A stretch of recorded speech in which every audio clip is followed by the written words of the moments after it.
The Week in Art is sponsored by Christie's. Visit christies.com to find out more about the world's leading auction house since 1766.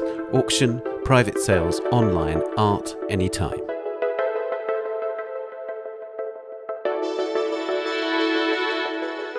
Hello and welcome to The Week in Art. I'm Ben Luke. It's our final podcast of 2022, and so, as ever, we're looking back at the worlds of art and heritage over the past 12 months in our review of the year.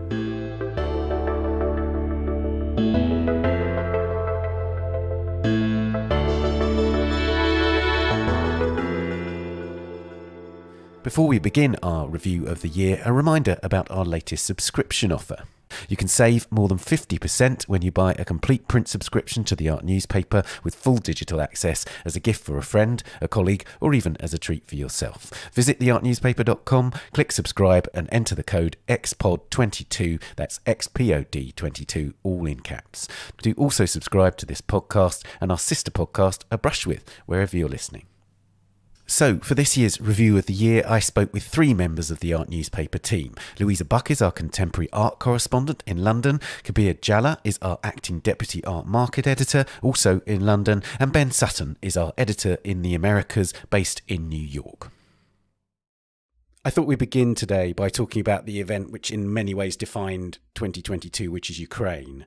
It's really difficult to summarise everything that we've reported on over the year because we've done so much, and I would urge people to go to our website to listen to our podcasts from across the year. But it seems to me that there are two things, and one of them came into very sharp relief after Ukraine moved back into Kherson, which is this extreme damage to heritage sites and also the looting of museums.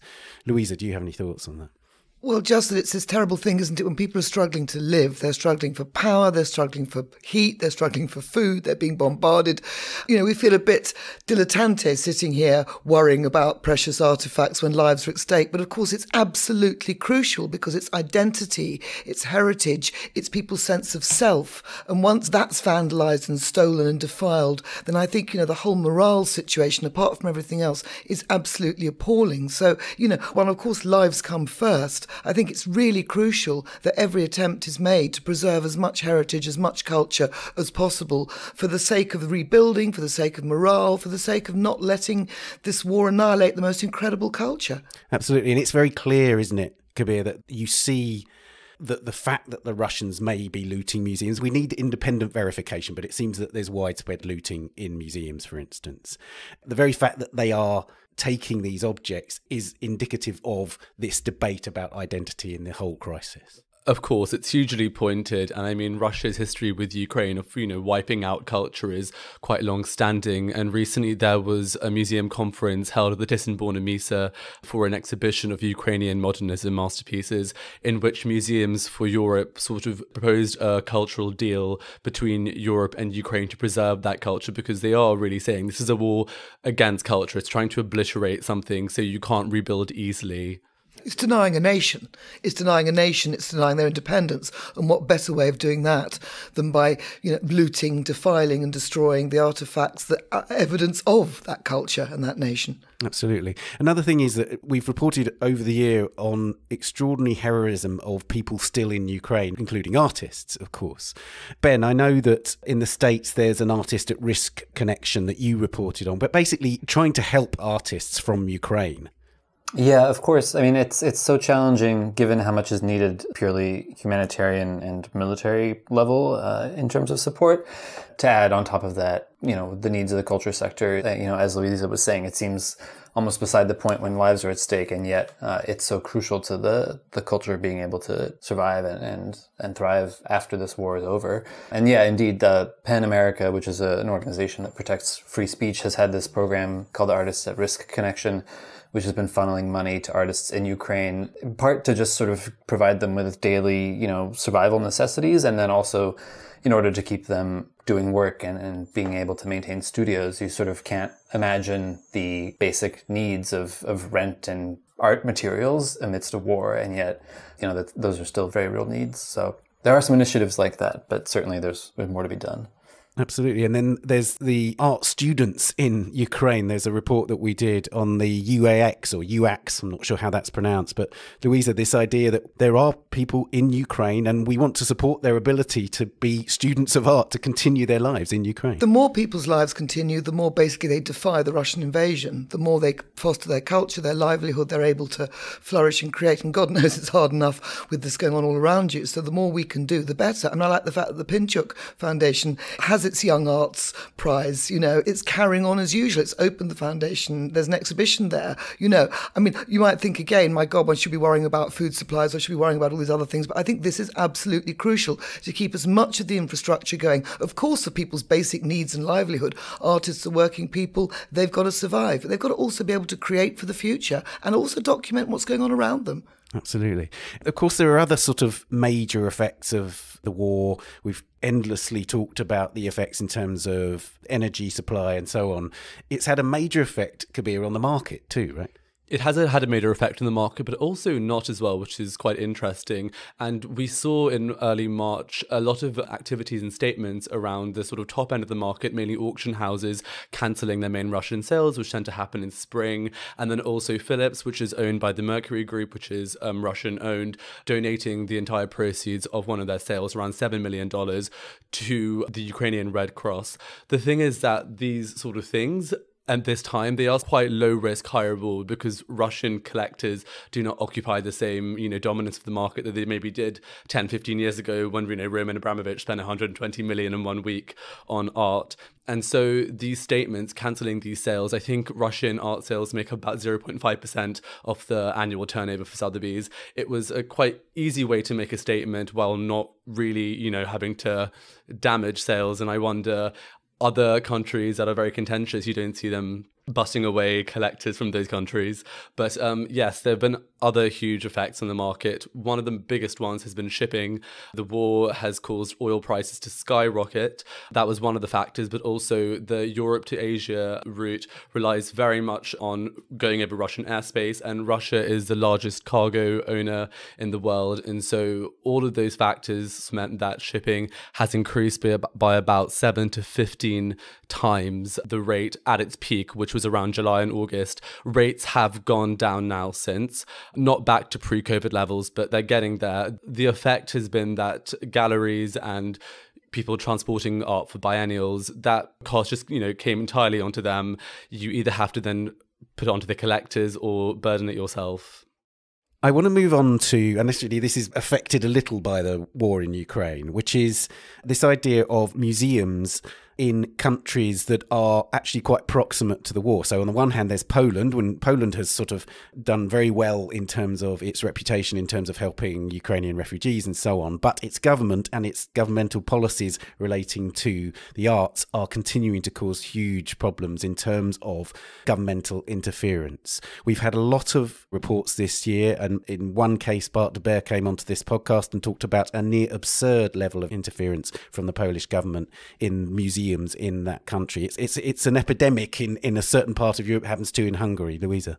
Well, I think so. And I think also there's a sense of just, instrumentalising culture for your political aims. And we thought all that had gone away with the degenerate art and the Nazis. We thought this was totalitarian behaviour. And of course, it is totalitarian behaviour. With the move towards the right, governments are being very, very strategic about the way in which they interfere. They meddle in freedom of speech, in culture. They promote certain kinds of points of view. The whole idea of this freedom of speech. And we're getting it in our own government. I mean, and our doorstep in the UK as well. We're seeing this happening. I mean, forget about long arms. The long arms are being cut off as governments, stop museums removing sculptures of slave owners or making more kind of dialogue about murky pasts of donations. I mean, all this aspect, as culture becomes more prominent, it also becomes much more instrumentalised by the powers that be, I think, across Europe at this point. Kabir, you've been reporting and editing a lot on partition, the anniversary of partition in India. And of course, that's a major moment for Indian culture and for this present government. How has that been dealt with? And to what extent has that narrative of the Modi government kind of shaped those celebrations? Very much so. I think it's really interesting to look at where 50 years of partition was in 75 years. And 50 years, we were still sort of in that era where globalism was a good thing and India was celebrating a sort of cosmopolitan turn. We're now seeing quite a revanchist turn instead during the Modi government, instrumentalizing this idea of Hindu nationalism to sort of bolster up the state and very much using culture as a weapon. The biggest cultural story around the 75th anniversary is Modi's redevelopment of the Central Vista in Delhi, which is a prime ministerial avenue. And much of the architecture of that area is Lutyens architecture. So, early 20th century and late 19th century British architecture.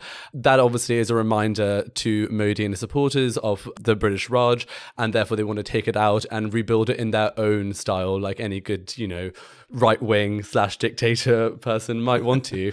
The issue obviously is that it's sort of eliding over huge other parts of India's history. India is a land of colonialism and of various empires, and it isn't of just one history. And so this is a very clear attempt to rewrite that and promote a very different sort of history that he's trying to implement. Louisa, you mentioned the UK situation here. I mean, I would think that a lot of people listening to this outside the UK will have been looking on aghast at British politics this year. And it is having an effect on the arts, isn't it? Well, it absolutely is. I mean, Nadine Dorries, the last Culture Secretary, issued a directive to the Arts Council that they were only going to get the amount of funding for museums and galleries if there was what they called levelling up, which basically means moving the economy up to the north of England. And there was a whole Arts Council slogan called Let's Create. And basically, the money that was allocated, there were 990 recipients. And of those, 276 got grants for the first time, but 127 were dropped altogether. And basically what the deal was really quite major organisations in London were penalised. ENO, the English National Opera, is the obvious one, which lost its funding unless it agreed to move to Manchester. The Serpentine, the ICA, Camden Arts Centre, these are all organisations that have been, regular portfolio organisations for the Arts Council for decades, had their funding slashed, and they're part of a really elaborate infrastructure. It's not just about rich old London and poor old everywhere else. Of course, there should be more funding for towns and cities and organisations, institutions outside London. And of course, new organisations should be given funding and not just the same old guys picking up the same amount of dosh every time. But, you have to nurture these things. And it's so short-sighted of this government, and it's so kind of puerile, because actually in the grand scheme of things, with the amount of money that's been spent, the amount of money they're giving to the arts is really pretty minuscule in comparison. So don't privilege the North over the South in this rather kind of, showy-offy kind of way, when actually everybody needs more support at this point, and it needs to be strategic and smart, and not to penalise, institutions that are doing really well in London with their local communities. One of the interesting metrics they used, the Arts Council panels with Camden Arts Centre and I think also the Serpentine, was attendance figures. Now, that's not the only way to show how effective you're being, showing how you're influencing your local communities. Actually, your outreach, your quality of exhibitions, and there's very little expertise on the panels of the Arts Council, particularly where the visual arts are concerned at the moment, which is also very worrying. I could rant on for the entire programme. I won't. But I think it's very interesting how the government are using this as a very particular way to kind of demonstrate their kind of grassroots northern allegiances, but in a very short-sighted, stupid, and really quite kind of culture-blind kind of way. We had Jenny Lomax, former director of the Camden Arts Centre, on here 2 podcasts ago. And I asked her about why it is that the visual arts don't seem to be as up in arms as the music world and so on. There are lots of angry people out there, but why isn't there more vocalising of the anger? I don't really understand it. Well, I think a lot of these museums and galleries rely on government funding. Big time, and they don't want to rock the boat. Also, let's not forget that the Conservative government for the last few years have been putting a lot of their kind of stooges on the boards of these museums and galleries. So, their trustees are quite often dominated by former government ministers. There's a whole sense, I think people are cowed and kind of beaten down. And I have to say, I'm a huge fan in the past, but I am very disappointed in Nicholas Sirota, former director of all the Tates, now the chair of the Arts Council, who I felt kind of rolled over a bit when Nadine Dean Doris issue this directive. I mean, he's not executive as other people who actually are responsible for this, but he could have made more of a fuss. He could have even resigned. I don't know. I feel like there needed to be more of a point made about the way in which, our arts culture industries across the UK, frankly, are being eviscerated. I completely agree with you. I think there's a lot of people from, for instance, the music world who are looking at the situation and going, we want the Nicholas Sirota that used to head the Tate and be incredibly strong with government and seem to get miraculous results from them. I mean, there was a thought when he took over at the Arts Council to begin with that he might be slightly stepping away from visual arts, because everybody was rather concerned that because he'd been so associated with the Tate that, he'd be seen to be privileging that. But obviously what's happened with the English National Opera has certainly wiped that one away, as they've lost their funding unless they move to Manchester, which they're not going to, obviously, because they can't. And I'm just very disappointed. And I think, the museums and the institutions who've done really well, who've thrived, it's almost like they're being punished for that. It's like, well, you've done okay, you can do well and get funding from somewhere else. And I mean, there's only a certain amount of corporate, of commercial funding you can get, particularly when you've got a cost of living crisis on your hands. And never have we needed our museums more. Absolutely. Ben, at least we have some good news out of Brazil in the sense that one populist government has come to an end and things seem to be looking up over there. Yes, absolutely. It's been 4 pretty grim years in Brazil under the presidency of Jair Bolsonaro, who quite early on in his term, after some scandal-plagued choices to be culture minister, did away with the culture ministry entirely. Now, we have Lula returning for what will be his 3rd term starting on January 1st. In fact, just this week, he appointed a singer from Baja, Margaret Menezes, to be his culture minister. So already kind of signaling that he has plans and intentions to revive the culture sector there, which has been hard hit not only by the Bolsonaro regime, but also by COVID, obviously. So yeah, that's a rare kind of shining moment of optimism in the cultural political landscape.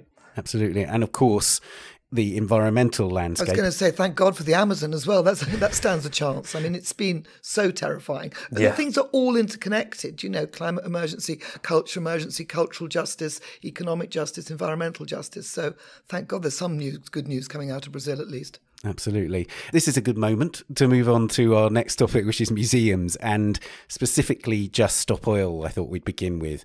I spoke to Emma Brown from Just Stop Oil on this podcast, and I think she made a very convincing case for why they're doing what they're doing. I'll just give a little timeline of what's happened. So in July, we had the Ultima Generazione in Italy. They glued themselves to Botticelli. Then in August, we had the same organisation in the Vatican museums gluing themselves to the plinth of the Laocoon sculpture there. Then we had Letzte Generation in, forgive the pronunciation, everybody, in Germany. And that was several artworks, again, with glue on frames and close to the pictures. Then we, of course, had tomato soup thrown onto Van Gogh's sunflowers. And we've since had attacks on works by Klimt in Vienna and so on.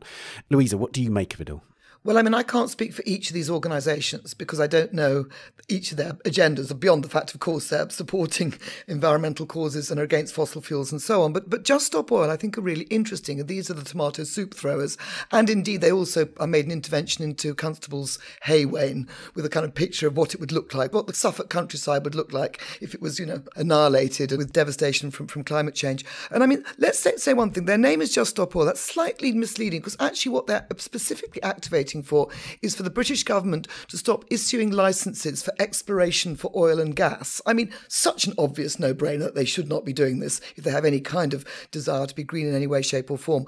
Also, I think Emma Brown, I was very interested when I heard her talking on the Art Newspaper podcast, The Week in Art, about how thoughtful she was and about how the fact they do not want to vandalise artworks. They want to make as much of a profile and as much of conspicuous point as they possibly can in a government, particularly ours, that's ruled by the media. It's ruled by PR. And let's not also forget how important, obviously, our museums and galleries are deemed to be. This is the place that these people across Europe, across the world, are choosing to make these interventions, are in these, if you almost like sacred spaces. They're defiling the sacred spaces. They're not doing it in churches or temples or mosques. They're doing it in museums and galleries. And I think it's so so interesting that they're regarded as important enough. And I think, we are in an emergency. It's actually not even an emergency. It's a catastrophe. We've probably reached the tipping point. These are young people. They're frightened. They're angry, and they want to make a change. And by goodness, here we are talking about it now, proof in point. So I think, provided they don't actually wreck things, they don't actually irrevocably damage them, I think it's a very good way to get your profile up. They can't do it too much, otherwise it's going to wear thin. But I think, the strategic way in which they've done it so far has been, to my mind, very effective. And it's also given validation to the other green organisations, Greenpeace or whoever, who were always in the past regarded as these kind of, maverick people making a huge fuss and kerfuffle. Now they look rather establishment. So it's a multi-pronged attack, I think, to make us all realise we've all got to change our ways. Kabir, what do you think? Yeah, well, Louisa, that kind of speaks to something that the researcher James Osden wrote recently on a Substack, where he describes a thing called a radical flank effect, where very radical factions of a social movement can increase support for the more moderate factions. And what this sort of does is that, it increases donations, publicity, mobilization around the moderate arm of this movement. And I should say that I am in total support of what they are doing. However... And you're a much younger person than me. And of course that is true, but in some sense you can't also help feel a bit bad that they are targeting the very cash-strapped institutions, and this is not a good time for museums. And what we're going to now see is insurance premiums go up, security personnel needs to increase. You go into museums all over Europe now, you need to take off your coats and your bags. That requires more staff. All that kind of stuff does put pressure on our institutions at a time where they don't need it. Of course, the climate catastrophe or crisis is far more important than our museums and, dare I say, art. So I think it's justified. No art on a dead planet, as they all keep saying. I agree. And I think, there's already quite a lot of security in these places. So it is tough. It's tough on the attendants. It's tough on the guys in the front row who are also trying to, agitate for more pay. But I think desperate times, desperate measures.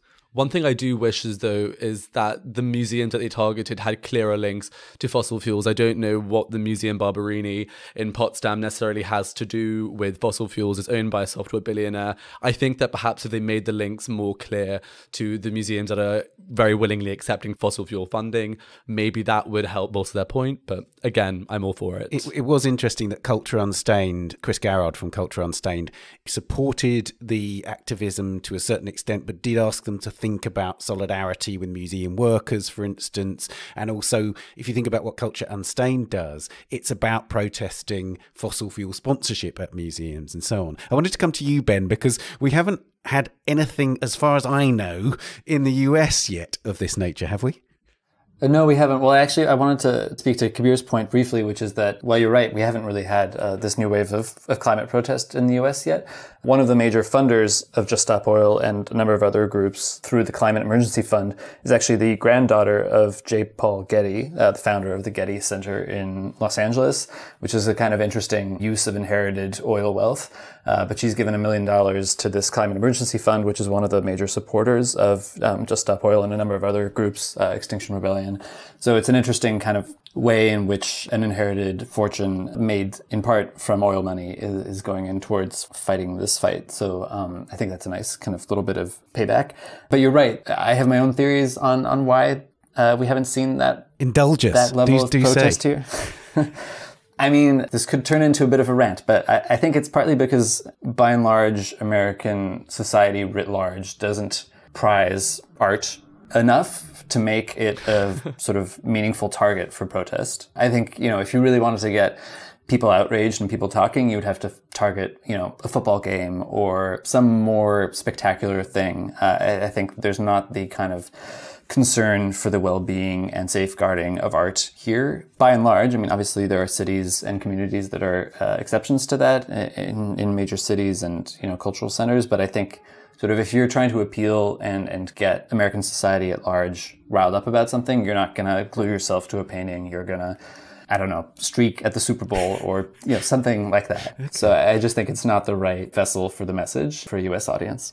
I think that's very interesting. And I do think it plays to what I said at the very beginning that, for whatever reasons, Europe, Northern Europe does seem to have this, terrific attachment to our temples of art, if you like. Mm. So let's see some streaking at the Super Bowl then for green causes across the pond. Absolutely. I mean, to corroborate your point, Ben, just imagine Joe Biden having an opinion on the Whitney Biennial in the way that Germany's chancellor had about Documenta, Americans really don't pay that much attention to culture comparatively. You're right. Really interesting. One point I wanted to make about this is that the point that you made earlier on, Louisa, about Just Stop Oil taking great care about this. They do the research. They know that the works are glazed and so on and so on. The interesting thing is there was the attack on the Vermeer at the Moritz House in The Hague. There was a group of people and they were affiliated to a version of Just Stop Oil, I think in Belgium. But when we went to Emma Brown at Just Stop Oil and said, were these people directly connected to you, she said she didn't know them.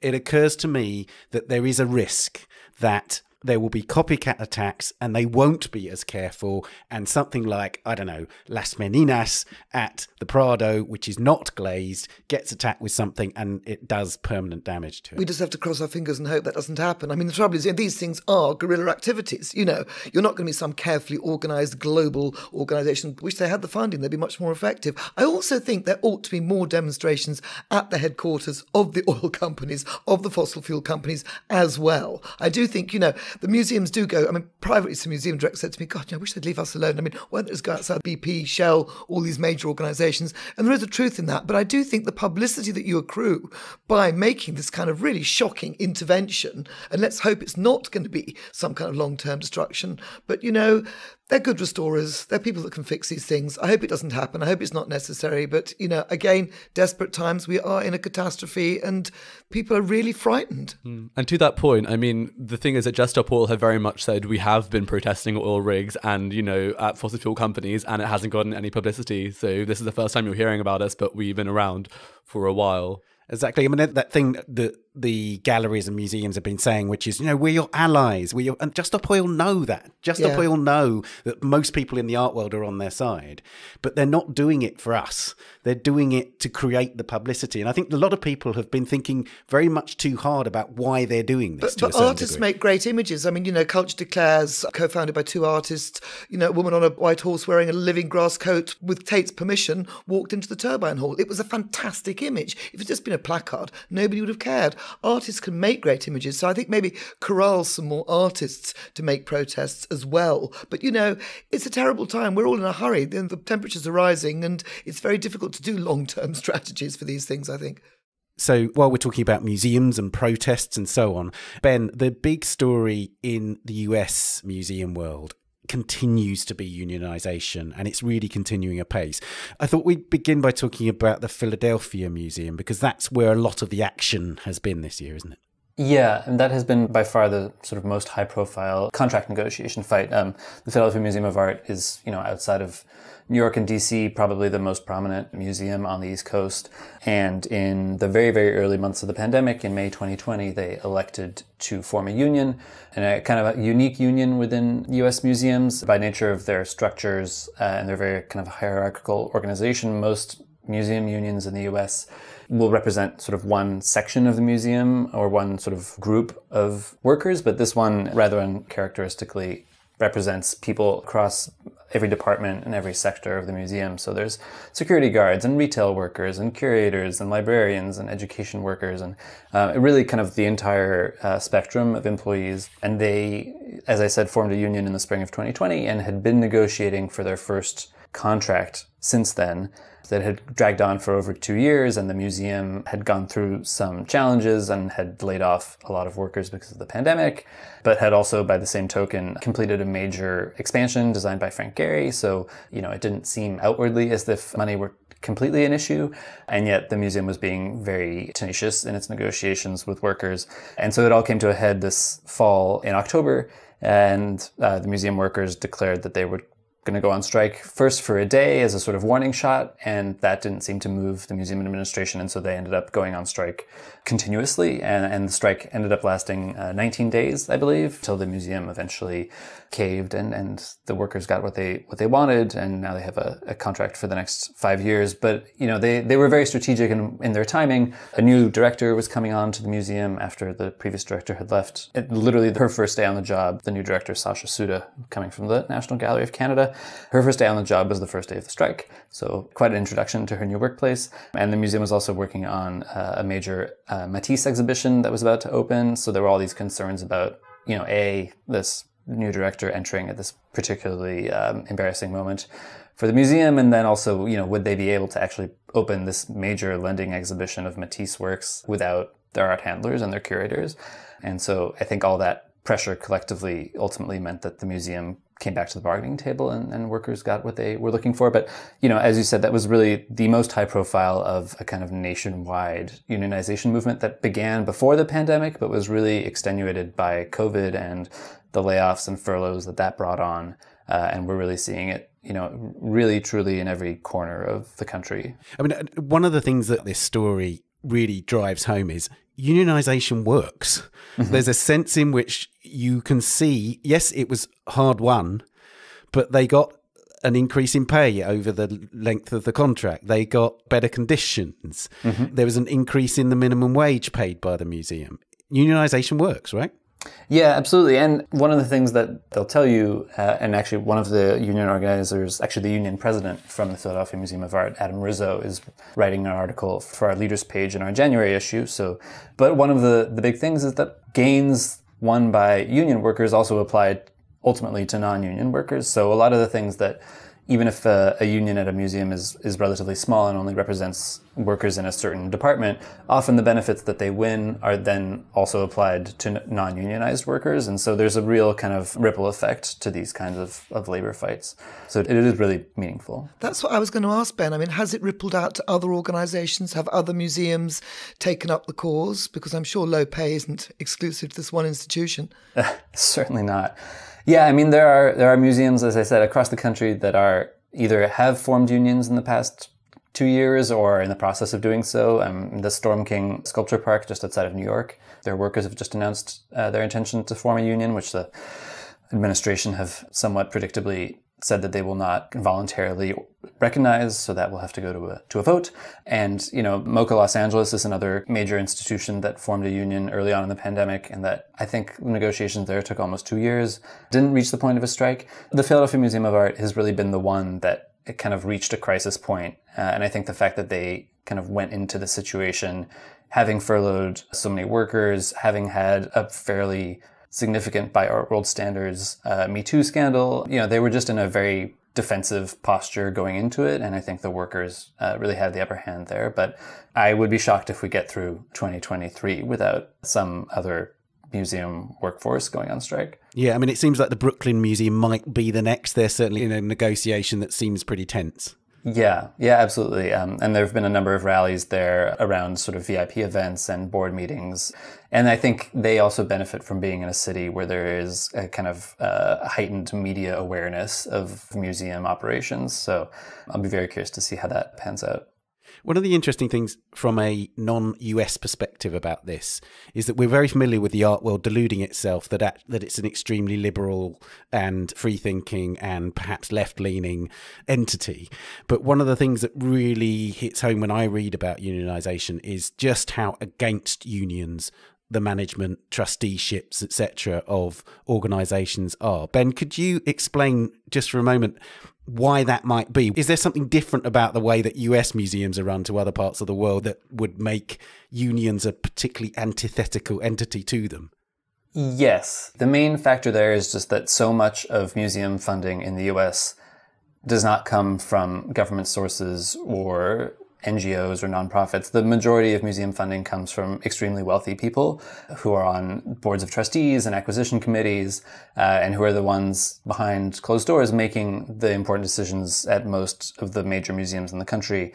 And they are people who come from the business world, and in the business world, having to deal with a union puts a kind of collective power against you. And so these are people who come from industries where union busting is pretty much standard. And so you've seen many museums in the US hire kind of law firms and negotiation teams that are specialized in union busting. So there's a very kind of direct application of a kind of corporate governance model to the way that a lot of US museums are run. And so I think that's the main part of that problem. And it's sort of striking that this is all happening against the backdrop of a president in Joe Biden who is ostensibly pro-union, and yet the dominant kind of museum leadership culture is still very much in a union-busting state of mind. Let's move on to another big issue in North American museums, not just in the US, but also in Canada, Ben. And that is Indigenous cultures, how they are represented in museums, but also how morally, ethically museums manage both their collections and their programming around Indigenous cultures.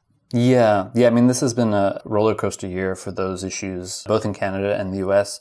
In Canada, over the summer, in the early fall, there was a sort of major report prepared by the main museum association there, essentially urging museums to really kind of completely overhaul how they relate to not only Indigenous artifacts in their collections, but also Indigenous people on their staff, and how to create, more meaningfully engaged and reciprocal relationships with First Nations communities, as they're called in Canada, to really do away with this sort of top-down or hierarchical approach that has been kind of the norm there. And this has all been, on the one hand, fueled in part by the residential school scandals that have kind of rocked Canada over the past 2 years. The residential school system was this program run by the church, but also by the Canadian government, in which hundreds of thousands of First Nations children were taken away from their families. And it was a program essentially of forced assimilation. But in the process, thousands of children died, and there have been a number of mass graves found on the sites of these former schools in the past 2 years. And that has really given new urgency and intensity to these conversations there. And this has all been even further complicated by the news in recent weeks that the National Gallery of Canada had somewhat unceremoniously fired their Indigenous arts curator. So there's a kind of intense roller coaster of events in the Canadian Indigenous art world this year. But the overarching takeaway, I think, is, especially from this report that the Canadian Museums Association put out, is really that practices from the top to the bottom, from dealing with artifacts to hiring and working with local communities, need to be pretty radically overhauled. We're going to segue from that into a related issue, which is repatriation now, because Glasgow museums have repatriated objects to the Lakota people, for instance, this year. And indeed, repatriation is as big as ever. And it seems in the UK, at least, Louisa, with places like the Horniman Museum in London, we're seeing a change in the approach to objects, particularly from Benin. I think it's very interesting in the case of the Horniman Museum in London, where Benin materials, and we don't say bronzes because they're not all bronze, some of them are brass, some of them are ivory, and these materials have been now returned to Nigeria, but they're not actually all physically gone back there, because what was so interesting was that the ownership has been transferred, but a lot of the communities around the Horniman, the Nigerian communities based in London, are really proud that some of their artefacts are actually in the Horniman. So they're actually being loaned to the Horniman Museum, although they're already there, by the Nigerian government who now own them. And I think this is an extremely interesting case study. And I think each of these things, it's all such a very particular, each community, each case, each institution, it's all very, very particular. And I think this is very interesting how it's been dealt with by the Horniman, where it's dealing with all the different communities about how best these artefacts and these objects can be treated and represented. Absolutely. And there's a lot of British collections generally. So, for instance, Oxford and Cambridge universities, Glasgow museums, as we mentioned. And also it's happening in the US, right, Ben? Because the Smithsonian Institution came to an arrangement this year. Yeah, there's been a kind of parallel conversation happening here with the various Benin materials that are held across the US. And definitely the most high profile is the Smithsonian Institution, which signed this agreement with the Nigerian Commission of Museums and Monuments to return a number of items from their collection. I believe it's the National Museum of African Arts collection to Nigeria. And there's been a lawsuit filed to try to block the return of all the artifacts by a group essentially making the argument that to return these would be to deprive communities in the US from experiencing them and their richness, which is a kind of case that I think museums have tried to make, or that has been kind of one excuse used. But it's interesting to see it coming from a non-museum group really making that case and going to the point of filing a lawsuit over it. So lots of wrinkles. Louisa. Because the smart solution is to make partnerships, isn't it, between the institutions and the communities, and to have an exchange and a way to make as many communities as possible benefit from their experience of these objects. Absolutely. Well, Jesus College, Cambridge was the first UK institution to actually give back a Benin artifact. It was a cockerel. And around a couple of months afterwards, they had a show by the Pakistani New York artist Shazia Sikandar in the college grounds. And it's sort of proposed via a sculpture and a series of works whether a colonial power in its ex-colony can have a relationship that, instead of being an extractive one, is a very mutually beneficial one that is maybe even predicated on things like intimacy. It was making all these radical propositions about what it means, to not just give something back, to maintain that relationship, have a knowledge exchange. The Humboldt Forum, for example, is a great example of that. 10 works now currently loaned from Nigeria to the Humboldt Forum. That then justifies the idea that they're going to give money back to Nigeria. They're going to train their academics, bring them over to the Humboldt Forum, because there is a reason that the museums in Nigeria and all these ex-colonies are less equipped to handle the artifacts. It's because, all their money was stolen. Of course, inevitably, we're going to talk about the British Museum again. Apologies to our regular listeners to the Year in Review. I may have said this before. It's over to the British Museum, isn't it, Louisa? Well, it just seems that they are dragging their feet. The Elgin marbles.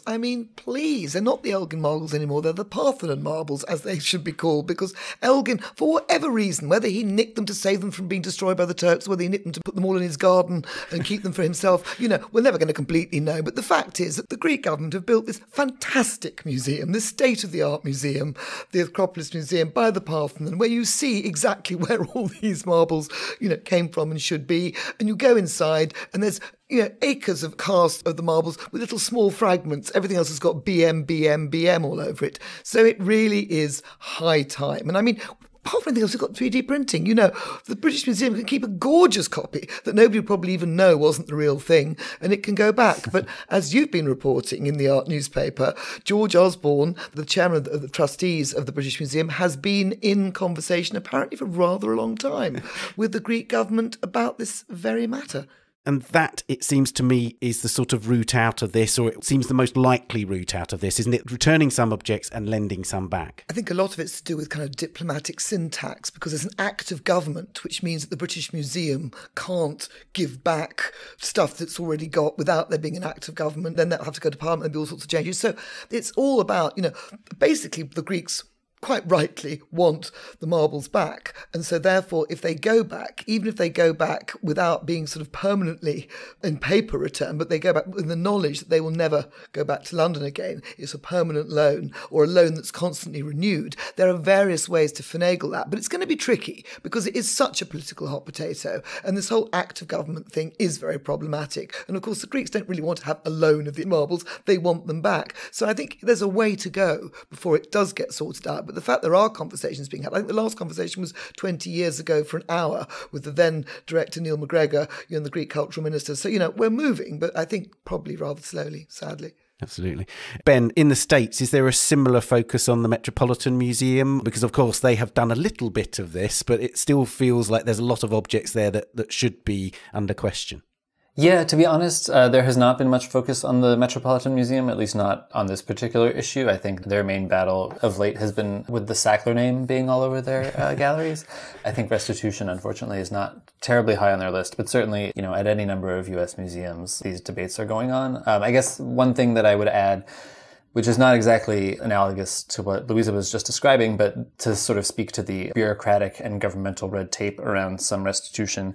In the US, one of the complicating factors, and our colleague Gabriella Angeletti has written about this quite a bit, there was an act of government passed in 1990 called NAGPRA, which I believe is the Native American Graves and Artifacts Protection Act.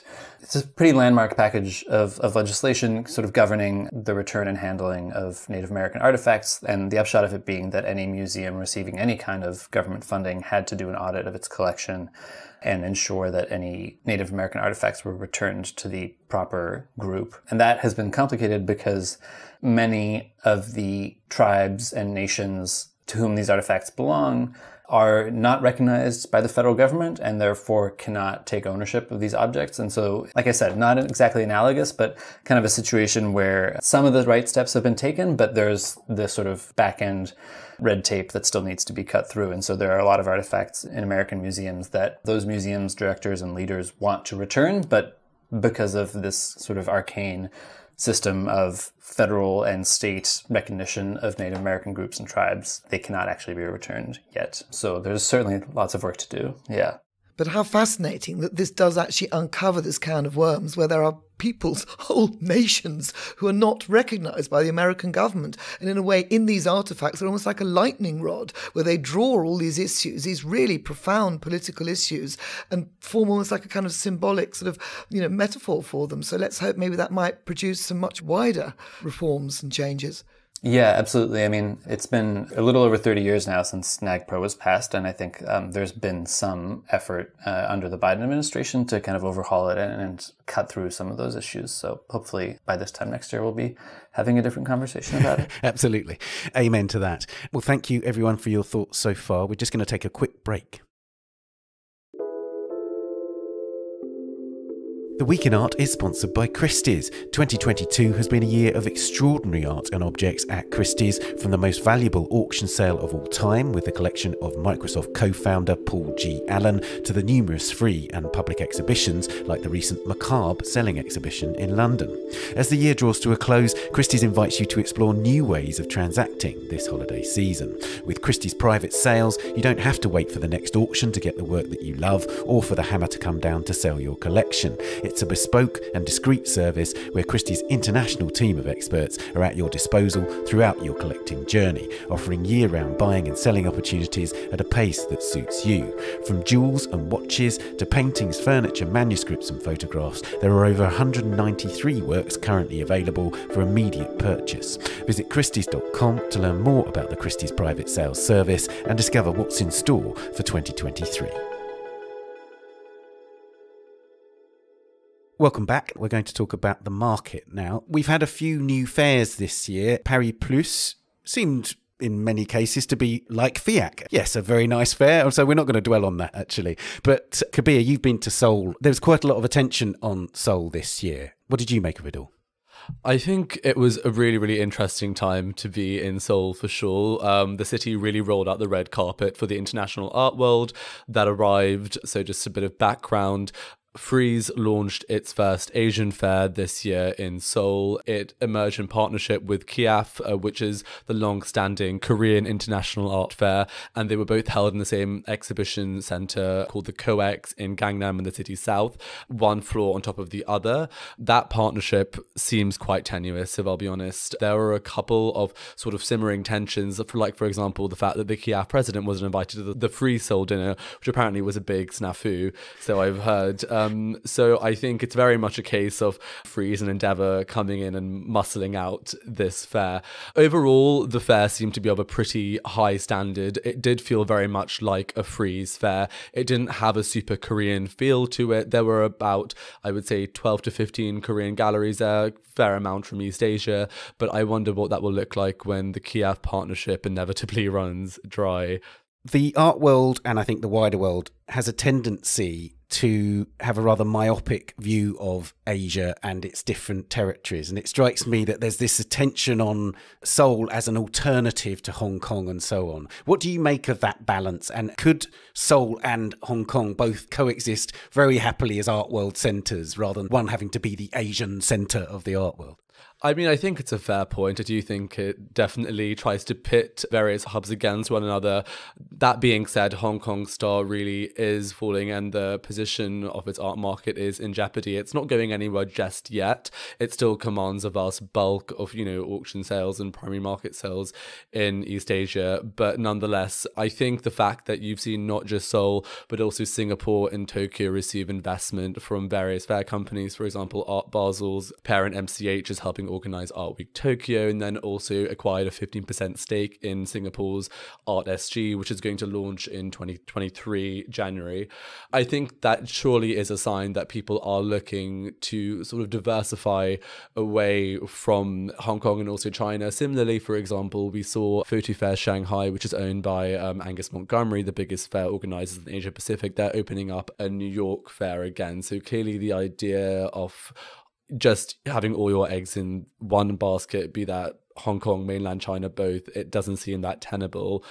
That being said, yes, of course, more than one hub can exist, and looking at things like Seoul and Singapore, for example, the two sort of do complement each other in a way. Seoul is not a free port in the way that Singapore is. Nonetheless, Seoul has a huge amount that's going on for it. It's a very, very culturally exciting city, has great art schools, a lot of artists live there. Singapore, for example, perhaps a bit more sterile, doesn't have the cool gallery scene. So yes, you can have those two things that complement one another. And it also should be said that, it might sound stupid, but East Asia is absolutely huge as a territory as well. And Hong Kong had that very unique geographical position where it is probably one of the only cities in the region that is a short-haul flight away from all the other centres of wealth.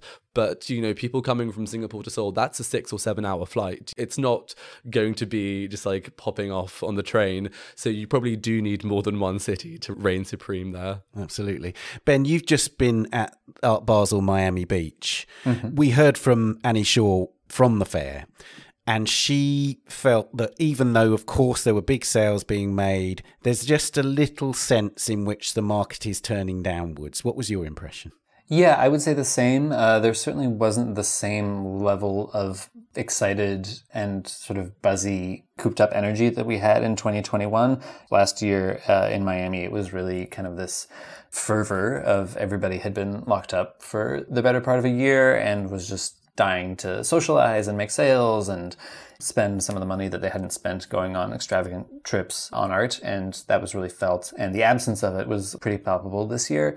And I think part of that was just that pent-up demand didn't exist this year. But I think there was, as Annie kind of articulated, things are slowing down, and I think some sort of preemptory kind of holding back of purchases. I spoke to one collector who said that, you know, more than 90% of U.S. businesses are in a worse place now than they were a year ago. And, you know, one way or another, that's going to translate to how, you know, those businesses owners and those businesses executives are spending their money. And you really did feel that at the fair.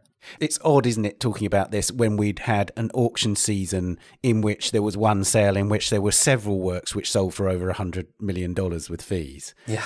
But it seems to me that we've got, you know, stellar collection auctions, and then you've got the rest of the market. There's a big difference between a big collection being sold at a major auction house and then whatever else is happening elsewhere, would you say? Yeah, absolutely. Well, and I would say also, I mean, the Paul Allen sale that you're referring to at Christie's in November in New York, which totaled across two sales over $1.6 billion, including fees, which is, you know, by almost double the biggest single owner auction ever.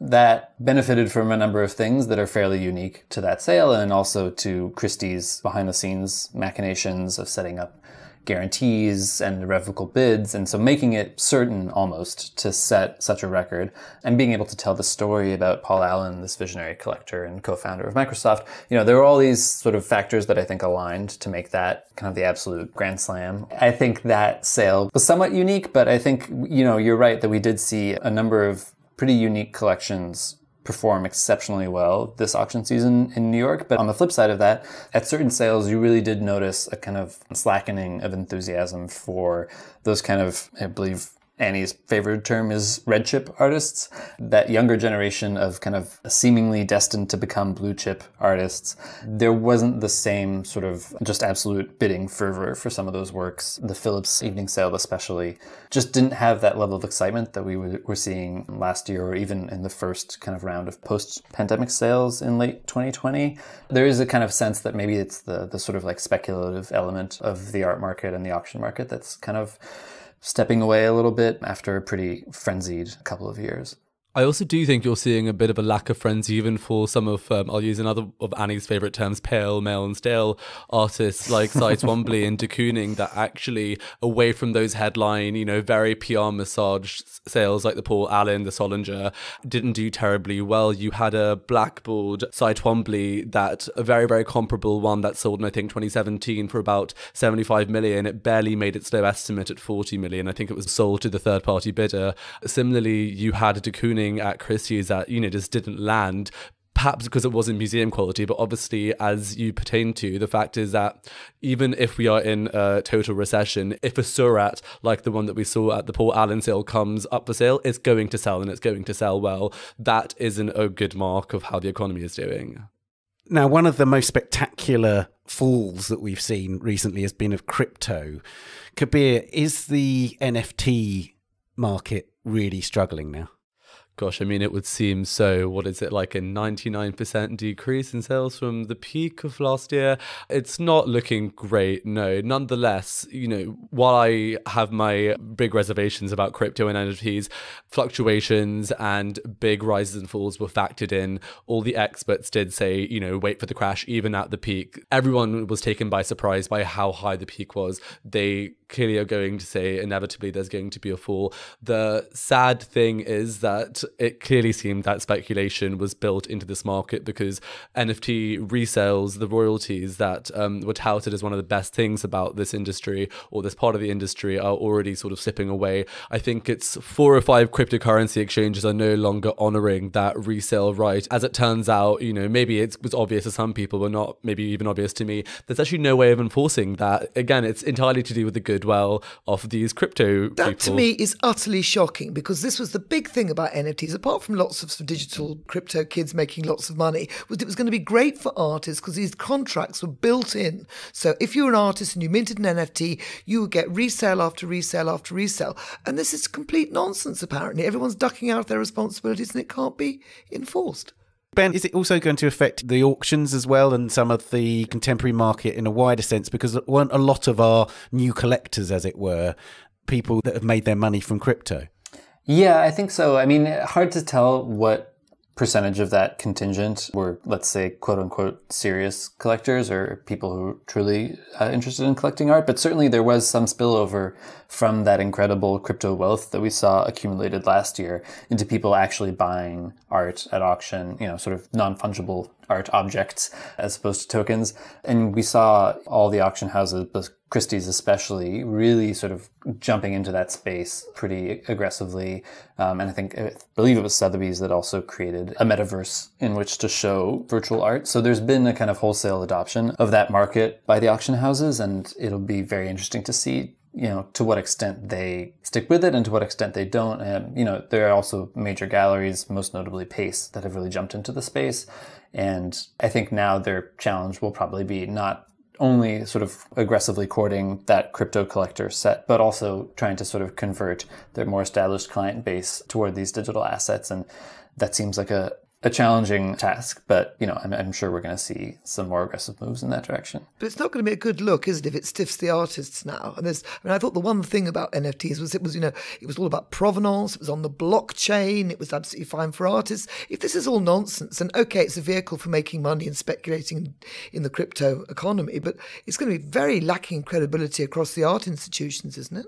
Yeah, absolutely. Well, I mean, we've seen a few museums, the ICA in Miami, among them, acquire NFTs, and it's very interesting to see sort of what the kind of institutional engagement with NFTs is going to be. And it's sort of morbidly funny that this crypto crash is coming, on the heels of Ethereum, the main cryptocurrency favored by NFTs, doing a lot of work to reduce their carbon footprint, which was sort of the other big issue with NFTs at the outset, was this concern over the incredible amount of energy it requires to mint NFTs and to tabulate the various transactions that happen on the blockchain. And, a lot of meaningful work was actually being done to reduce that. And then the market kind of bottomed out. So no one's going to care about that either, are they, really? I mean, they're not going to care about the art. It's not going to care about the environmental impact. It'll be a quick way to make money. But I mean, ultimately, there were digital creators who were doing this long before the boom, and I think that once again all the finance and all the art world attention leaves, they'll still be doing it as well.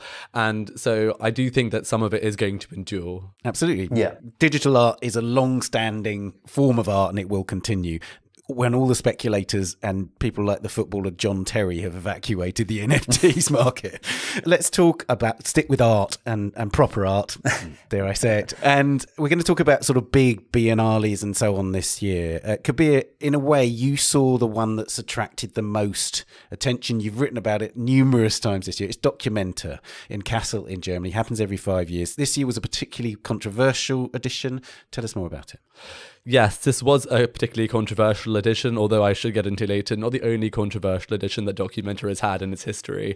So this edition was curated by the Indonesian collective Ruang Grupa, and they sort of centered the entire exhibition around this concept called lumbung, which is the Indonesian word for rice barn, and basically that pertains to sort of things like resource sharing and collectivism, and was sort of a very bold take on the Western art world and how individualistic it is, and sort of rebuttal to that. And basically they invited a large amount of collectors, I think around 50 or so collectives, to show works. Those collectives then were able to invite other collectives to join them. It created an incredibly sprawling show, just located in Castle, but nonetheless it felt very, very freeform. It was an incredibly enjoyable experience. It was one of the best vibes of any art experience I've already had before. Nonetheless, the show was actually mired in controversy prior to it even opening because of the pro-boycott, divestment and sanctions stance, or BDS stance, of a couple of its artists who are pro-Palestine. Obviously, that has different ramifications in Germany, which has very, very strict issues around being anti-Israel and anti-Zionism and anti-Semitism issues. And so there was already a heightened scrutiny upon the exhibition for that reason. There were also a couple of racially motivated attacks and vandalism on some of the exhibition's venues. When it opened, the atmosphere was pretty convivial, but on the Monday, so after most of the press had left, a very, very large-scale work in front of the Friedrichsanium, which is one of the biggest museums in Castle, where part of the exhibition is held, by an Indonesian collective called Taring Padi, called People's Justice, work from 2002, that depicted various instances of political repression and violence in the Suharto regime in Indonesia. 2 images were singled out as being particularly anti-Semitic, and quite frankly, they were anti-Semitic, and it was very much a case of the fact that Ruang Grupa, in their wonderful curation, which is very free form, had also not really done a close inspection of the show. In fact, to call them curators would be kind of a mistake, and I think they would have said they aren't as well. And it was sort of felt a bit of an inevitability that without this close inspection that one might have from a traditional, quote unquote Western curator, things like this slipped through the net. It obviously caused a lot of upset and a lot of furor from German media, which had already been reporting on the exhibition with some fervor and in a way kind of wanted it to fail, and in some senses it did. It seems to me that there is a massive division between communities on this documenta, in the sense that almost everyone that I've seen writing about it or talking about it from within the art world seems to think it's an extraordinarily good show, as you said, a really great experience. And they seem to be able to say the examples of anti-Semitism are a small example. They do not in any way represent the rest of the show. And then on the other hand, you've got people dismissing it out of hand because of those examples. Tell me more about that. Yeah, very much. It has definitely polarized the art world and also, I just guess, society in general. And I think it's really held a mirror up to Germany and shown them what their society is and how their history in the 20th century continues to shape their politics. I think not only within the art world did it cause polarization, but it was really interesting that German language press versus English language press reported on the situation very, very differently, even prior to it opening in Castle. Ruang Grupa, for all their sins, did apologize, and Taring Padi also apologized. Yes, they made a mistake. It was an oversight on the biennial's part. However, I do also think that the entire situation was also blown out of proportion. There were numerous accounts of racism and racist attacks as well against Documenta exhibitors and staff. Those did not get the same traction in the German media, so you do have to consider whether it is an arguably one-sided debate here. Ruang Grupa a couple of weeks ago, or maybe last week, were listed as the #1 in Art Review's Power 100. So you can see that a certain faction of the art world does consider them to be heroes. Their art credentials are still intact. There you go. I mean, it'll be interesting to consider the legacy. Documenta is a pretty slow burn, but in the immediate effect, the Director General, Sabine Schormann, departed from her post. Documenta is now coming under greater federal control, as Claudia wrote, the German Culture Minister has announced. So there are going to be some immediate fallout from it, and then the legacy of lumbung, I guess, will be seen in years to come. Ben, you saw actually one of the first big biennials of the year, which was the Whitney Biennial. What did you think of that? Did it sort of hit the nail on the head in terms of an assessment of what's going on in US and international art right now? Yeah, it's interesting actually because, as much as Documenta was sort of mired in controversy this year. This Whitney Biennial was maybe the first in at least a decade that hasn't had some kind of controversy or scandal come out of it, which isn't to say that there weren't works that were, very political or overtly, referencing current issues. But for whatever reason, there wasn't that kind of lightning rod work or project that kind of invited either scandal or response. But that being said, in my view, it was a very successful Whitney Biennial. It was titled Quiet as It's Kept, which is a reference to this expression, this colloquial expression, which essentially means sort of like, it's an open secret that nobody articulates. And it was co-curated by David Breslin and Adrian Edwards, who are both full-time staff curators at the Whitney. In my books, it was a very successful biennial. It really sort of transformed the museum, which is a kind of a challenging architectural vessel to wrangle with. And I think they did a really admirable job organizing it primarily over 2 floors of the museum, one of which was this kind of airy, light-filled space. There were no kind of floor-to-ceiling walls. Everything was installed on these kind of temporary grid-like mounts. And so there was sort of like this incredible light passing through the space. It was very kind of open and airy. And then the floor above was the exact opposite. It was this very dark, very kind of gloomy space. There was a lot of black carpeting. All the walls were painted black. So there was this real kind of like almost funeral kind of atmosphere to it. And it really felt like it was responding to this very sort of polarized moment that we're living in, but also kind of coming out of COVID and a period of intense grief and challenge and trying to kind of look to the future optimistically. So it was, in my books, a really powerful and successful biennial. And I could go through the entire catalog listing sort of meaningful projects, but there was a lot of really fantastic work in it. And Louisa, you and I were in Venice, and there was a lot of fantastic work in that too, wasn't there?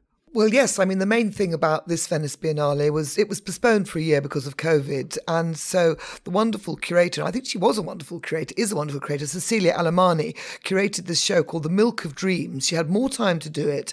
There was 90% women from across the globe. It was historical. It was contemporary. The Milk of Dreams, the title comes from a Leonora Carrington surrealist book. And so there was very much a kind of surreal, visceral feel about the exhibition itself, but also just great women. Sonia Boyce, I'm being a bit partisan here, but the British representative, she won the Golden Lion for her fantastic British Pavilion, to my mind, that was resurrecting forgotten black British singers, but made this incredible installation, which is very ornate, very glorious. Also Simone Lee with her massive, monumental, fantastic sculptures. She thatched the American Pavilion. She turned it into a kind of traditional longhouse, and then with these great sculptures, which also punctuated the beginning of Cecilia's show as well. She could have won the Golden Lion for both Pavilion and Artist in the Biennial, which is the one that she actually did win. Absolutely, yes. And then, of course, there are all these other great exhibitions. Again, women, Marlene Dumas at the Palazzo Grassi, which was the most fantastic retrospective, I thought, of her work. And also Surrealism and Magic at the Guggenheim, more surrealists, and then also great Louise Nevelson exhibition as well. And the big, just to use Annie Shaw, our lovely art newspaper colleague's term, pale male and somewhat stale. There was quite a big beast moment there with Anselm Kiefer, who'd sort of occupied Doge's palace, taking on Tintoretto and the Veroneses with these thundering enormous, as only he can do. Went bigger than Tintoretto, which is hard to do. Bigger than Tintoretto. They were amazing, but it was sort of almost looked like the baying of a sort of large dinosaur thrashing his tail around.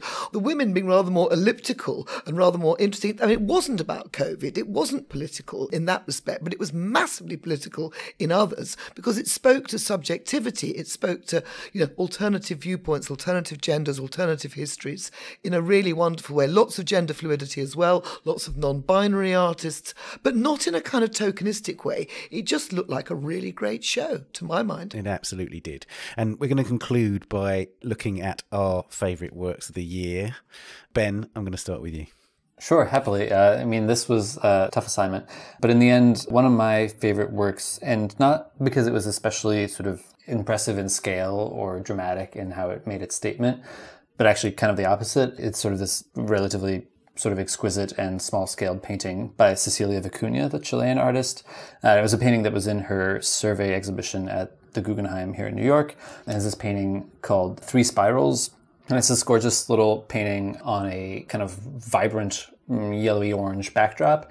And per the title, there are 3 different kinds of spirals. So in the center is this conch shell trumpet, which was this sort of vessel for kind of indigenous knowledge in Mayan culture. On the right is the spiral shape of Frank Lloyd Wright's Guggenheim Museum in New York, where the exhibition was being held.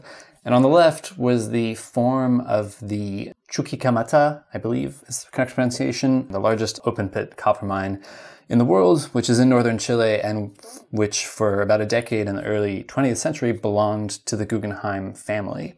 And so it was this quite audacious statement about how the Guggenheim family sort of came to their wealth, not only through kind of extractive practices in Chile, but across the world. You know, they owned mining enterprises in Mexico, in Bolivia, in the Congo. You know, this was a major source of wealth for the Guggenheim and sort of directly translates to their fantastic collection and their incredible museums. And so it was a pretty bold statement, in my view, to kind of bring everything back to kind of not only this sort of massive and pretty destructive mining operation and directly implicating the Guggenheim in the wealth that was created from it. And then also, you know, that particular mine was nationalized under the socialist government of Salvador Allende in the early 1970s, who was then deposed in a US-backed coup. So it all kind of like comes back together in also implicating kind of American imperialism and interventionism. So it's a really understated but pretty masterful piece of work. And I'm still thinking about it today. That's a great choice. Thanks, Ben. And Louisa. Of course, we have Cecilia Vicuña in the Turbine Hall at Tate Modern at the moment, and she won a Golden Lion at Venice as well, so she ties in all directions. But I'm not going to pick her work in the Tate. I'm going to pick her work in the other Tate, in Tate Britain, which is Hugh Locke's The Procession. And this is the most extraordinary work. It was unveiled in the summer, and it's still up until the 22nd of January 2023, and it's very spectacular, but I think in a really rich and meaningful way. It is what it says. It is a procession. It's about 100 or so figures, children, women, horses, life-size all, wearing masks, wearing costumes. It's a carnival. It's a funeral procession. It's a historical procession. It's an elegy. It's a memorial. The level of detail. A lot of these figures are masks, or are the masks their faces? They represent Haitian communities, Jamaican communities. There's costumes printed on share certificates.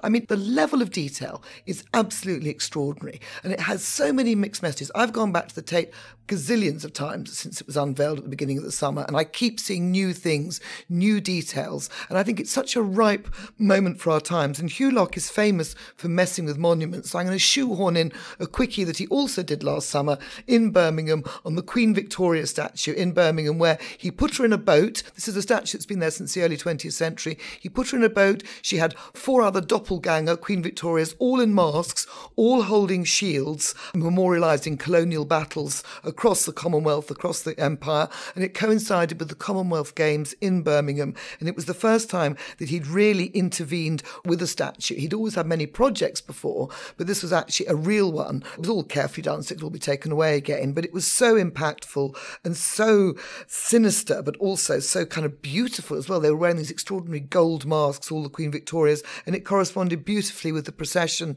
that's still parading down the Tate Juvene Gallery now. So a really great work. And he has some works on the outside of the Met as well in New York. So he's really covering all bases. And quite good thing too. He's a South Londoner. He's my neighbour. And, he's spreading his great work in his 60s. Absolutely. He's been making great work for so long. Yeah. And it's been completely consistently excellent for his whole career. And now he's really getting in the spotlight, this is which is it, fantastic. and I mean, it's so good that these artists are of such huge quality, whether it's Sonia Boyce, whether it's him, whether it's so many others who are now getting their just place in the spotlight. Absolutely. Kabir. Oh, I think my answer is much less fashionable than either of Ben or Louise's. It is Picasso's Guernica, which I had the pleasure of seeing, but on the 24th of February, which was the day that Russia invaded Ukraine. I was there for Arco Fair. I went to the Reina Sofia, where it is on permanent display, to look at the rehang by its director, Manuel Bojavilel. And then it suddenly dawned on me that I was in front of Guernica during a moment where Europe had re-emerged into a land war. And everyone around the painting wasn't speaking either. I think people were just looking at one another, and it was just one of those moments where nothing needed to be said because the painting was sort of articulating everything for us. And it just kind of brought home that I can't believe we're here again, nearly 100 years afterwards, that once again we've entered into war, but also that art just somehow can always have a synchronicity with real life. What a great answer, Kabir. Thank you. My work of the year is a work by William Kentridge in the Royal Academy, and it's about the Sibyl, the Humane Sibyl, and it's one of his great installations which features, as ever, a tumult of words and images and sound and performance. And it includes, for instance, his drawings from Michelangelo's Sibyls on the Sistine ceiling, and it includes a song which is among the most plaintive, beautiful things I've ever heard in a gallery. It reduced me to floods of tears, and it was just the most moving work by an extraordinary and brilliant artist who continues to keep giving us extraordinary things year after year after year, and he's everywhere in the world right now. So if he is near you, which he probably is, go and see whatever he has done really near you.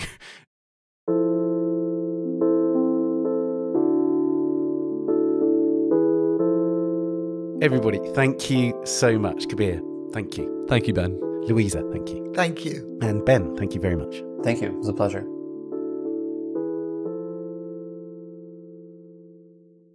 You can, of course, hear more on all the subjects we discussed on various podcasts across this year and further back in our catalogue. And you can read our reporting on all of these issues online at theartnewspaper.com or on our app for Android or iOS, which you can download from Google Play or the App Store. That's it for 2022. We'll be back and looking ahead to what 2023 offers on the 13th of January. You can find us on Twitter at Tan Audio and on Facebook and Instagram, of course. The Week in Art is produced by Amy Dawson, Henrietta Bentel and David Clack, and David also does the editing and sound design. Thanks also to Daniela Hathaway and to our guests, Louisa, Kabir and Ben. And a big thank you to you for listening. See you next year. Bye for now. The Week in Art is sponsored by Christie's. Visit christies.com to find out more about the world's leading auction house since 1766. Auction, private sales, online, art, anytime.